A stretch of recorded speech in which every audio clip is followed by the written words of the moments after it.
ঘাটালে শুভেন্দু অধিকারী মহাশয় এসে বললেন বিজেপি শাসক দলের থেকে বেশি ভোটে লিড করবে বলে এমনটাই মন্তব্য করছেন শুভেন্দু অধিকারী মহাশয়। কি বলছেন জানবো সেটাই আমরা আজকের প্রতিবেদনে। দেখুন বিস্তারিত পিবিএন বাংলা নিউজে, নজর রাখুন খবরে।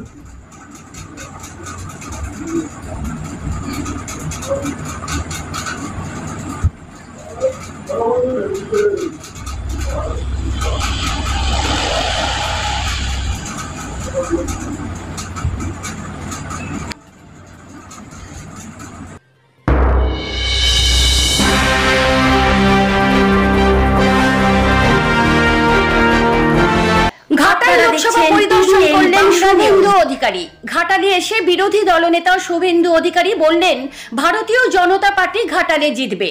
আপনারা দেখছেন পিবিএন বাংলা নিউজ।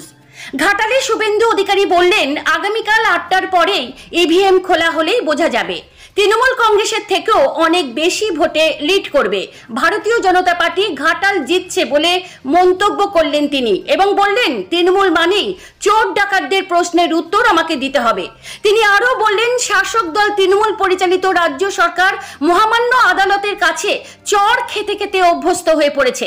মমতা ব্যানার্জির দলদাস পুলিশ ডাক্তার প্রণত টুডু ঝাড়গ্রামে বিজেপি প্রার্থী, শ্রীমতী রেখা পাত্র বসিরহাটে বিজেপি প্রার্থী এবং তমলুক লোকসভার কাউন্টিং এজেন্টদের মিথ্যা মামলায় জড়িয়ে দেওয়া চক্রান্ত করেছিল যাতে ভোট গণনাকে প্রভাবিত করা যায়।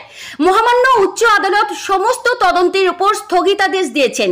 রাজ্যের আইন শৃঙ্খলা রক্ষার দায়িত্ব মনে হয় এখন পুলিশের কাজের মধ্যে পড়ে না, তারা শাসকের চাটুকারিতায় ব্যস্ত। গণতন্ত্রকে রক্ষা করার লক্ষ্যে মহামান্য উচ্চ আদালতের এই রায়কে আমি স্বাগত জানাচ্ছি। কি বললেন দেখুন বিস্তারিত। রাজ্যে কতগুলি সিট দখল করবেন? কালকে ইভিএম খোলা হবে কয়েক ঘন্টা পরে। আজকে বলে দাদা সমস্ত পেশাদারি সংস্থা বড় নিউজ চ্যানেল দেখিয়েছে, আমার আলাদা করে বলার কিছু নেই। আমি একটা ইলেকট্রনিক্স চ্যানেলেও বলেছি, ফাইনাল পেজের ভোটের দিন সন্ধ্যাবেলাও বলেছি তৃণমূল কংগ্রেসের থেকে ভারতীয় জনতা পার্টির আসন বেশি থাকে। আমি সংখ্যার মধ্যে যাবো না। তৃণমূল গ্রুপে বলেছে যে তৃণমূল পাচ্ছে 2600 সিট বা তারও বেশি পেতে পারে। দেব মানে যে ওই এনামুলের ভাইয়ের কাছ থেকে টাকা নিয়েছিল ওই দেব নিম্নমানের চোর, একটা মোবাইল ফোন নিয়েছে আর কি কি ঘড়ি নিয়েছে। এবার ডাকাতের প্রশ্নের উত্তর দিতে হবে নাকি আমার? কাউন্টিং এজেন্টদের কি আপনাদের বলবো, গণতন্ত্র রক্ষা করার ডু অর ডাই। আইপ্যাক আর পুলিশ নোংরামি করলে গণধোলাই হবে। কলকাতা হাইকোর্ট আজকে 3টে থাপ্পড় মেরেছে মমতা পুলিশকে।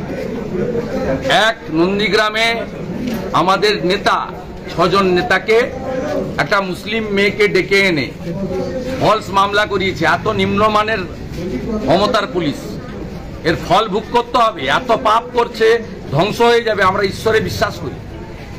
আজকে হাইকোর্ট তাদেরকে মামলায় স্থগিতাদেশ দিয়েছে।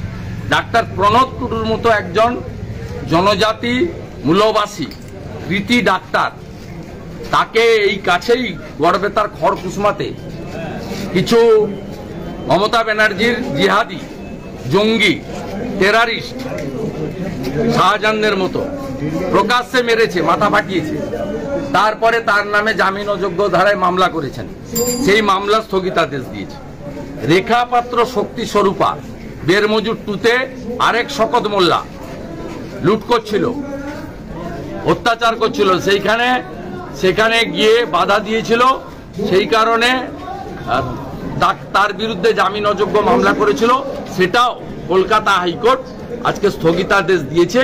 3টে বড় বড় থাপ্পড় কলকাতা হাইকোর্ট আজকে মমতার পুলিশের গালে লাগিয়েছে। কালকে কি রাজ্যে তাহলে গেরুয়া আবির উঠছে? কালকে রাজ্যে কি তাহলে গেরুয়া? সবাই জানে, আপনি নিজেও তো বিজেপিকে ভোট দিয়েছেন।